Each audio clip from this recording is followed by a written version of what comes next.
Welcome back to Motion Pick Recap. Today we're going to recap the romance and comedy movie titled Chalet Girl. Spoilers ahead. Watch out and take care. Some news reporters tell us that a young woman called Kim is a skateboarding prodigy. However, after having been in an accident where she lost her mom, they explain that no one has seen Kim skateboarding anymore. Today, she's living with her father Bill, working at a fast food chain. She talks with a friend called Trace and says she doesn't know how her summer job became her rest of her life job. Her friend says she knows a posh catering agency that she can try. Next up, she's being tested on her catering skills to see if she's right for the job, but afterwards, they tell her she's not really what they want. However, as Kim is about to leave, they get a phone call, and she tells Kim to wait, saying they just got a job for her. Kim explains to her father they were out of girls and someone called needing help with cooking and cleaning, but that it's a 4-month job in Austria, and is not sure. Her friend tells her she of course must go. She calls them to accept the job, and they say she needs to fly this evening. Since her father Bill can't cook, she's hired help for him. They hug each other goodbye and she leaves. She arrives in Austria, meeting another girl called Georgie, and the two drive up in the Alps to a large chalet. Georgie explains their employers are bankers, saying the job is demanding but pays good, and that she has 30 friends who wanted her job, but that she was told they wanted someone from the inside. Kim goes inside to check the house, which is really nice. She unpacks her things in the room she and Georgie will share during the 4 months. Georgie comes back from skiing with a friend, making fun of Kim. Later, Georgie tells her the owners will come this afternoon, and goes through all the things she will do in her job. They meet a guy called Bernhardt to wait for the owners, and suddenly they step off their private plane. Suddenly the son in the family called Johnny comes up, hugs Georgie and introduces himself to Kim. The rest come up and introduce themselves as well. That evening, Kim and Georgie are serving them all food, and the family is having a good time. In the kitchen, Kim remarks the family is a bit insane, and Johnny overhears, commenting sanity is overrated, having tried it once. He grabs Georgie for her traditional farting sound song, and Nigel goes up to join her, which they all enjoy. Later, Kim talks with her father on the phone, hearing a fire alarm, and Bill says it's nothing, joking it's a truck reversing next door. Next morning Georgie doesn't wake up, so Kim makes breakfast, and the family is shocked got caviar on their eggs, and the mother called Caroline tells them to enjoy their $300 omelets. Later, Kim is serving tea when Bernhardt suddenly touches her inappropriately, and she avenges him, and everybody is surprised. Later, Kim finds a snowboard that she just has to try, thinking it's similar to skateboarding. In the piste, a man called Mickey suddenly lands on her, telling her to be careful. He asks her if she wants some help, and she gladly says yes. Mickey tells her she's a natural, saying they should go higher up. In the lift, he tells her there's an annual competition. Every year he enters, and every year he face plant, but this time he'll rock it, saying she should enter too, having the potential to win $25,000. That evening, Caroline tells Kim she must dress up, which she says she did, and the father called Dickie excuses his wife for her bad behavior. Georgie helps her look better, and later in the kitchen, Kim sees Johnny, who needs assistance with his tie, and since she knows how to do it, she helps him. They have guests at home, and as Kim is about to open a bottle, Johnny's girlfriend Chloe and his mother remarks Kim will put on some entertainment, and Johnny tells Kim to wait, but it's too late. Outside, Johnny goes out and gives Kim a glass, and says it's 1962 Dom Perignon, $500 a bottle, and she's shocked, remarking she's living in a parallel universe where they drink her monthly salary every 10 minutes, and Johnny replies she's right, they are aliens. Next up, the family leaves to come back in a couple weeks, and the two receive their salary. Struggling to prepare food for himself, Bill is surprised she got a $200 tip for a week, and asks if she's sure she's just cooking. In the piste with Mickey again, Kim is now practicing freestyling and snowboard tricks, and having fun. She meets a woman in the freestyle park called Tara, who recommend her to go talk to one of her friends called Willie and rent newer snowboard gear from him. She does, and when Willie learns Tara sent her, he gives her a discount.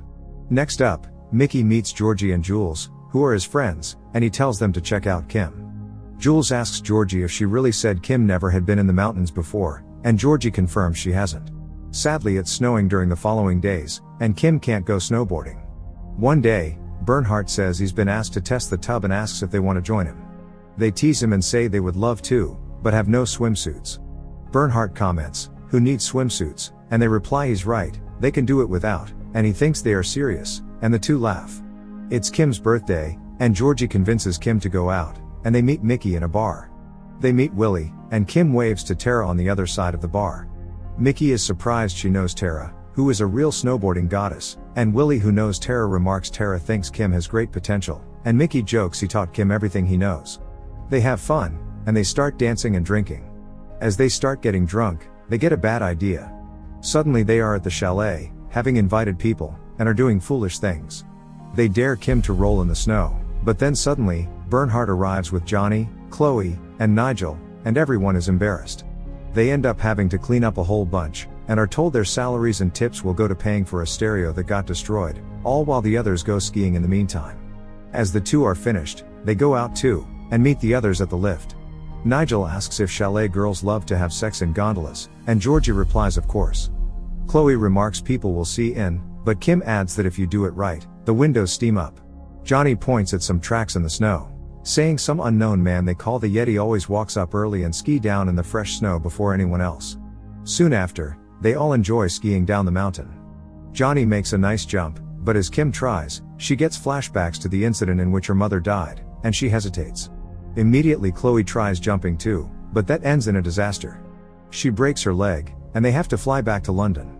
Johnny tells Kim he'll be back with some clients in a week or two.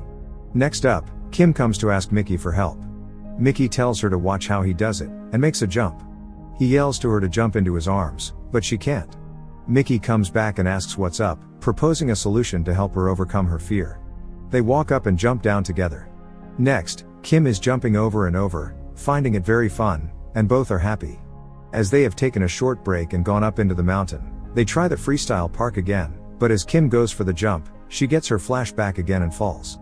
Not long after, Georgie asks Kim why give up now when she's worked so hard, saying she just got a sprain. Kim replies people die doing this stuff, getting upset and leaves. Meanwhile in the UK, Bill tells his helper he feels like he's losing Kim, and she replies people change and that change is good, persuading him to clean the kitchen to feel better. Mickey visits Kim, saying he's missing his training buddy, and asks if she wants to take a sneak peek at the competition course they are building, but Kim says she's sorry and that she can't, and he leaves. Next up, Johnny and Dickie are back with some corporate customers who are making harassing jokes about Georgie and Kim, and Georgie tells Kim they at least tip well. After having discussed some business, Dickie tells Georgie she needs to come with them, but saying she feels a bit sick, they tell Kim she must come instead. She says she'll go and get changed and get her lift pass, but Dickie comments she doesn't need it. Next up, she gets it, and Dickie asks if she's ever been in one of these, and Kim jokingly responds they actually have a bigger one back at home. Next up, they all ski, and after a while, they take a break and eat, and the corporate customers start guessing Kim's bra size, asking her what it is. Johnny quickly cuts in and tells her not to answer, telling the corporate customers that unlike most of the women they know, Kim keeps her clothes on for a living, and then Kim adds it's alright, adding that there's a saying that goes, the bigger the chat, the smaller the chap, and Dickie laughs. After 2 days, they are about to leave when Johnny tells his father he wants to stay for a couple days. Dickie asks if he's coming back for the weekend, and Johnny replies of course.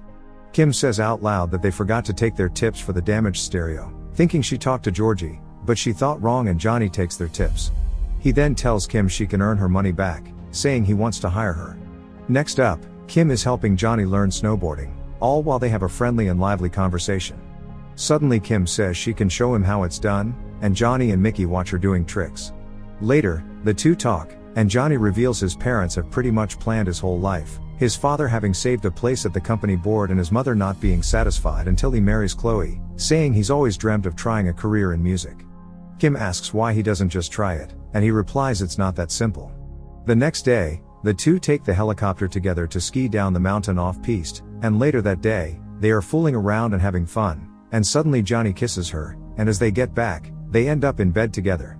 The next morning, as Kim says she had the best day of her life yesterday, Caroline sees them, telling Johnny she thought he had an engagement party to go to, and Johnny just stands frozen. Kim leaves and goes to pack her stuff, all while being angry at Georgie who didn't warn her that Johnny had proposed to Chloe. As they are arguing later, Caroline says Bernhardt called her, having seen them all over each other in the piste. Just as she tells Johnny this chalet girl is only after one thing, Kim appears saying she's right, and it was great, calling Johnny a lying bastard and leaves. Johnny runs after her, calling her name, but she just ignores him. She calls her father and tells him she's coming home. He asks what happened to the competition, and she says she'd never win anyway, commenting she looked online and saw he's ordered 24 tins of beans to eat, saying she'll come home and save him. He replies she can't give up her dreams because he is eating too much baked beans, and as he tells her that her mother would have wanted her to compete, she sees the cashier and remembers how she'll have to live if she goes back. Next up, she and Mickey are rushing out to the competition that has already started. Suddenly, they announce it's Mickey's turn next. Mickey asks if Georgie is out there, but Kim tells him not to think about her, but the board. Mickey goes, showing impressive skills, but as he does his amazing flip, he makes the face plant, this year again. Preparing for her turn, Tara gets an injection to reduce pain from an injury that is hurting. Tara then does some epic tricks and jumps in the piste, and they call her the goddess. Her injury however hurt badly. Next up, it's Kim's turn, and she too does some awesome tricks, but as she closes in on the big jump, she gets flashbacks and stops short, going around. At the finish line, they give her points, and she comes 21st. Later, she explains to her father only top 20 qualifiers for finals day, but that she is the first reserve and will get a shot if someone drops out. They end the call, and Mickey and Georgie come to meet her. They go home, and early the next morning, Kim can't sleep and goes out, starting to climb the mountain, getting to the top as the sun is about to rise. Suddenly someone says hi, and it's Willie. She remarks he must be the Yeti, and they laugh. Breathing heavily, they sit down to look at the sunrise, and Willie suddenly asks if she wants to talk about what happened. Kim struggles to tell him, but manages to explain how she and her family one day were driving home, singing in the car, and her father suddenly had to swerve, and he skidded off the road, and her mother was on the side that got hit, and she died. Kim says she really misses her, and Willie sits quiet beside her. Suddenly he tells her, "Let's ride," and the two together ski down the mountain in the sunrise. Meanwhile in London, Nigel tells Johnny that if he has to do it now. Johnny walks up to Chloe, asking to talk to her. He asks how she would feel if they didn't get married. She angrily asks if he really is ending a 5-year relationship in the middle of their engagement party so loudly that everybody hears, calling him an asshole. He says she's right, that he is, after which Chloe then hits him between the legs and walks away. Nigel comes with ice for the swelling, and then Dickie comes, telling him he trusts him.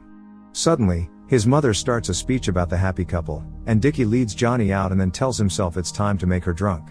Suddenly, Jules tells them that Johnny broke up with Chloe in the middle of their engagement party, and Georgie is surprised, looking at Kim, who says she couldn't care less. Next up, the finals day has arrived, and Kim checks in as the reserve. The competition starts, and the contestants start competing. Suddenly it's only 3 contestants left, including Tara. Kim and her talk, and Tara remarks she killed it in qualifying, until the big jump. Willie comes to help her with her injection, but asks what's left to prove since she's won so many times. Suddenly she calls on Kim to come back, taking off her number, telling her not to screw up, and Willie gets happy. They suddenly announce that Tara has pulled out, and that her place is being taken by Kim, and Georgie, Jules, and Mickey get really happy and excited. Suddenly, Bill gets a call, and it's Kim telling him she's on channel 419 right now. First he doesn't react, but then they ask if she's ready, and then start counting down. Trace gets a call from Bill that Kim is on TV. She goes, and Bill starts his TV. She does incredible freestyling tricks. Tara and Willie are watching. Her father is watching. Even Trace and her boss are watching. She goes in for the big jump, and she imagines her mother is watching. Kim jumps up into the air, and everybody she knows is tensely watching her spinning high above the ground. She lands, and everybody is ecstatic, and they announce that her jump is extraordinary, scoring the highest of all contestants. Mickey comes up, hugging her, and tells people he's her agent. Georgie and Jules run up and hug her, and suddenly Johnny appears, saying he guesses her hourly rate must have just shot through the roof. She tells him he hurt her, and he tells her sincerely that he's sorry. Kim begins joking, saying now that she's a snowboarding megastar, she's way out of his league, and he smiles, and kisses her. They're caught on TV, and Caroline tells Dickie she's alright. Suddenly, Nigel comes up to Georgie to express his love for her, but then Mickey comes up and kisses her. Instead, he turns to Jules, asking if she wants to catch a gondola, and she says okay. And finally, as people are cheering, Kim runs up to receive her prize, having won $25,000. The end. Thank you for watching. Make sure to subscribe if you'd like to see more videos like this, and hit the like button to help us out. Until next time, take care.